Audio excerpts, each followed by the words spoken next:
Hello everyone, Namaste. Welcome back to yet another episode of the Vedanta Kesari series, May 2021 edition. Last episode was a cover story topic, Lokamata Janaki by Sunini V. Nair. This episode is the continuation of the previous episode. We have dealt with the introductory topic and the subtopic relating to adherence to Dharma. Today's episode, we will be proceeding with two topics, the divine Dharma, Sita's valor, and an additional topic of purer than purity. Let's get into today's podcast. The divine drama. The Ramayana unfolds three stories, intimately intertwined. The story of Sita is the story of the Jivatma or the individual self. This story is connected with the story of Rama, which is the story of the Paramatma. Then there is the story of Ravana, which signifies that the destruction of ignorance alone leads to the Jivatma's oneness with Paramatma. After the killing of the demons Khara, Dushana, and Trishiras, when Lakshmana got out of hermitage at Panchavati, Rama instructs Sita to enter the sacred fire.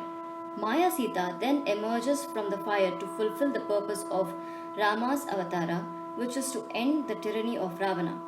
Sita, who without battling an eyelid gave up all her royal possessions, pleasures, now acts as though trapped in the desire for a deer.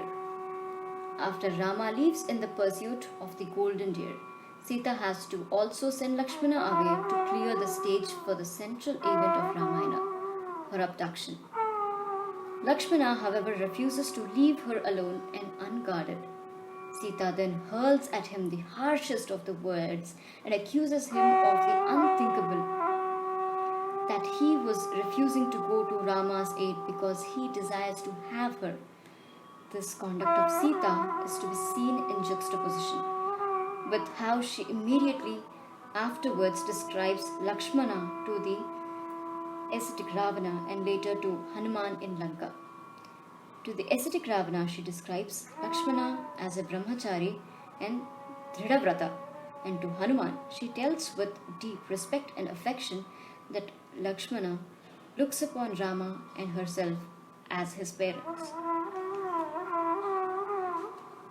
At the far end of the spectrum, from Sita and Rama stands Ravana. He is a Vedic scholar, a great devotee of Lord Shiva, radiant, brave, handsome, and a powerful king. The grandson of sage Pulatsya, one of the 9 mind-born sons of Brahma, and the son of sage Visravas and Kaikasi. Ravana teaches us the great lesson that one could be extremely intelligent and accomplished with the noblest ancestry and yet be sucked into adharma, seeking wealth and gratification of desire, artha and kama, utterly violating the principles of dharma. All his knowledge undigested, Rama remains a psychological prisoner of his own weaknesses.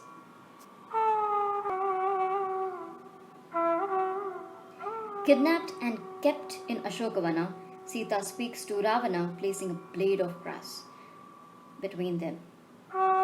This topic that I am continuing right now is under the subheading of Sita's valor. As a devout wife, she refuses to directly speak to another man and uses the blade as a proxy for Ravana. She advises Ravana to tread the path of dharma. She warns that his intellect devoid of discrimination was leading him alone an unrighteous path that would ultimately destroy his entire plan. Even while facing the danger of being killed, she severely castigates Ravana. Though all of his shines forth her supreme love for Rama, her immense pride in his valor, righteousness, and character. The depth of Sita's bhakti for Rama is revealed more in these moments of anguish and adversities. She spends every moment in the Ashokavana chanting Ramanama. She has no thought other than that of Rama and turns into a mere shadow of her radiant self. clad in soiled raiment, gaunt through abstinence from food, and face bathed in tears, like a muddy lotus pond devoid of lotuses. She lashes out at Ravana. I do not reduce you to ashes by dint of my glory, which alone is enough to reduce you to ashes, only because I do not have the mandate of Sri Rama to do so, and also because I seek to preserve the power of my asceticism, O ten-headed monster. Hanuman too wonders what greatness Ravana must have acquired that he was not burnt in the fire of Sita's chastity despite touching her with wicked intention. Hanuman, pained by the plight, offers to carry Sita on his back to Rama. But she disagrees. Given the extreme danger of the situation, any woman would have seized the opportunity to escape to safety, but not Sita. Her husband's honor weighs more in her estimation than her own well-being. Having lost her to Ravana's deceit, she does not consider it befitting Rama's honor to receive her through the back door. She prefers to suffer and wait for her husband to come and defeat Ravana and demonstrate to the world what his greatness may not be affronted with impunity.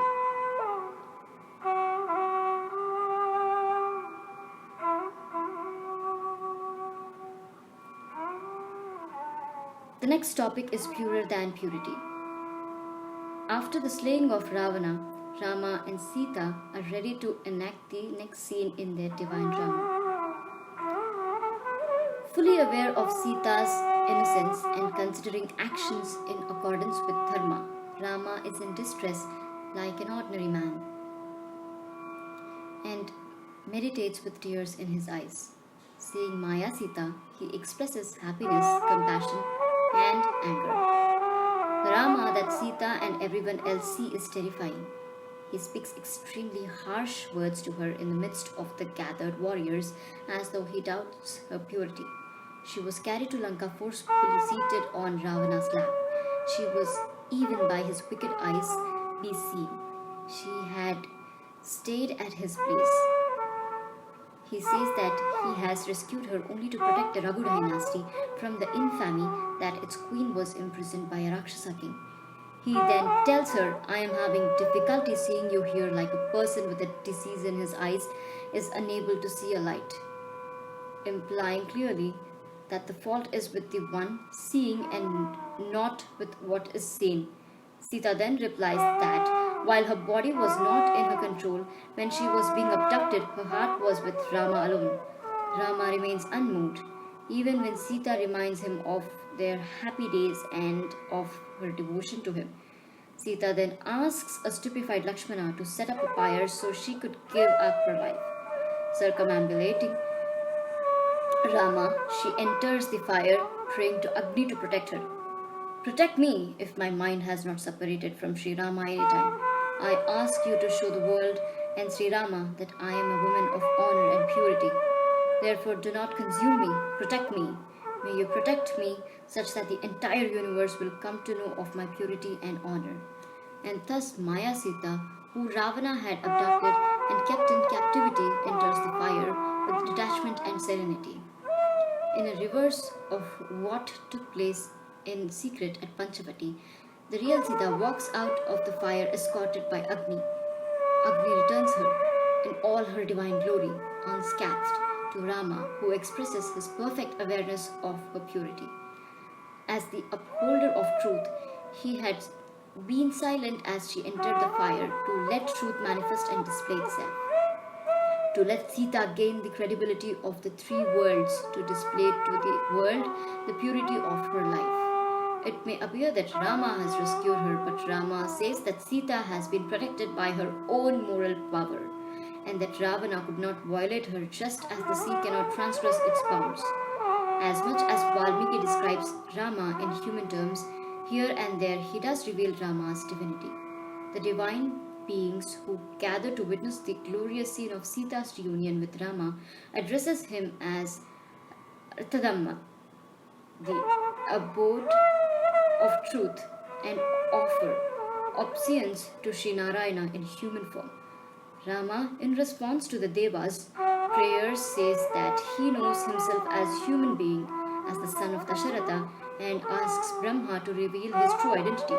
Brahma, through a number of beautiful verses, describes Rama as the supreme Brahman, Sri Vishnu, and Sita as Sri Lakshmi, incarnated in human form as per their request to kill Ravana.